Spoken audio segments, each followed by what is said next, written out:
Hey guys, this is Dodger. In case you were confused, you've wandered onto a channel you are not familiar with. Complete with zebra cup. So I'm going to be answering another question today. There was a question in the comments of my latest video, and I figured that it was a good topic for me to speak about. The question is, Dear Dodger, I love it when you talk about indie games. I believe it's the topic you can talk about best. I say this because friends of mine are making a game. Their team is small but hardworking. I've worked a little bit on the game with them, so I guess I'm part of the team. Anyway, the game will be out sometime next year, and the team is worried what the public will think. In your eyes, what do you think makes a good indie game? From a huge fan, Mr. Pixel Reviews.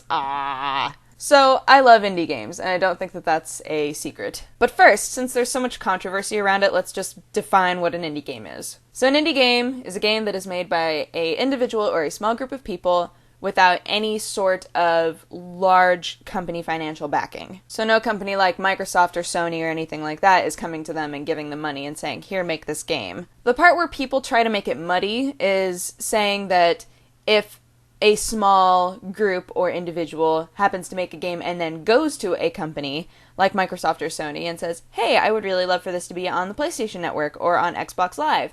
If it gets on there, to some, that means that suddenly it's not an indie game anymore. I don't think that that's true. I'm not going to prescribe to that. So now that that's been defined, what makes a great indie game? I find the whole world of indie games versus mainstream games to be really interesting because people, out of mainstream games, people demand a lot of intricacy. They want great graphics, they want cinematic games, they want really interesting mechanics to the whole thing. However, with indie games, people want something that is relatable and simple, but told in a very interesting, different way.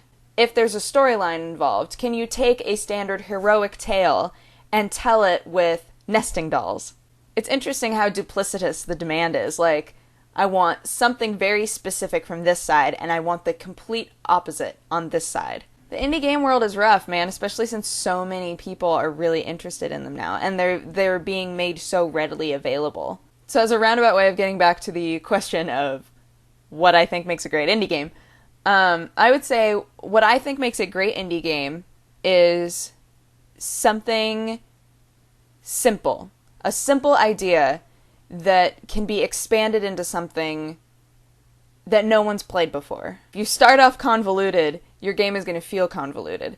But if you start off with something simple and you build on that one simple idea and you make sure that that is the concrete base to the whole thing, then everything that gets piled on top of it, aesthetics and mechanics and everything else, it will all cement in a way that's interesting. I don't know, maybe that makes absolutely no sense. I really can't tell, but something that I've noticed that does really well for indie games, though, is if they take the time to put a beta version of their game up so that they can get feedback back from the community. And I don't know if they've done that already, or how they're feeling about the response from that.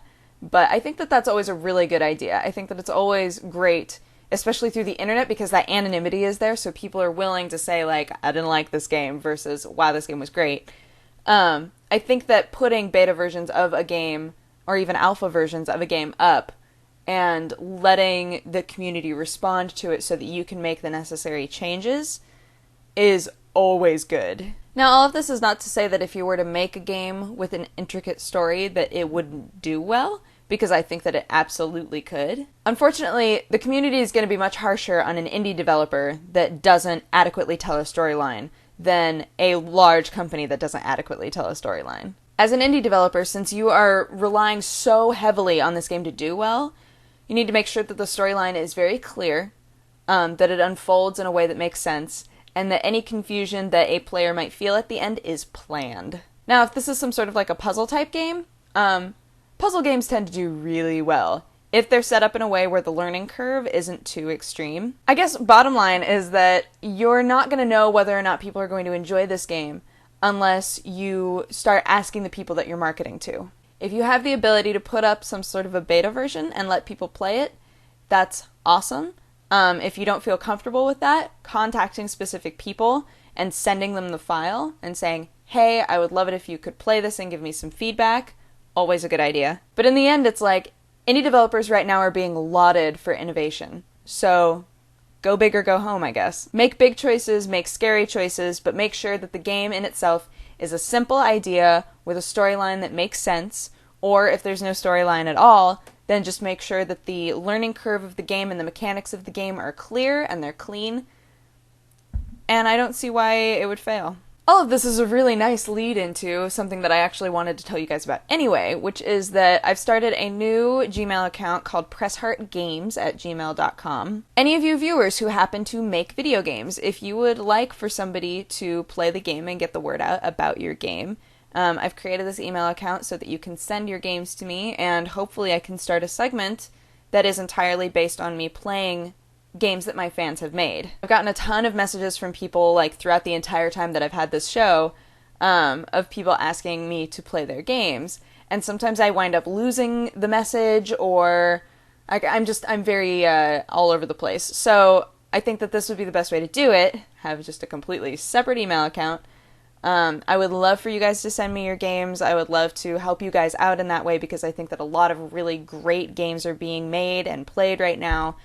And yeah, I would love to help out in any way I can, especially since my fans are awesome. So that is my personal answer to that question. Hopefully you guys enjoyed. Leave any responses that you may have, positive or negative, in the comment section. And there will be a new news episode tomorrow, so I will see you then. Okay, hope your guys' week is going great. Bye!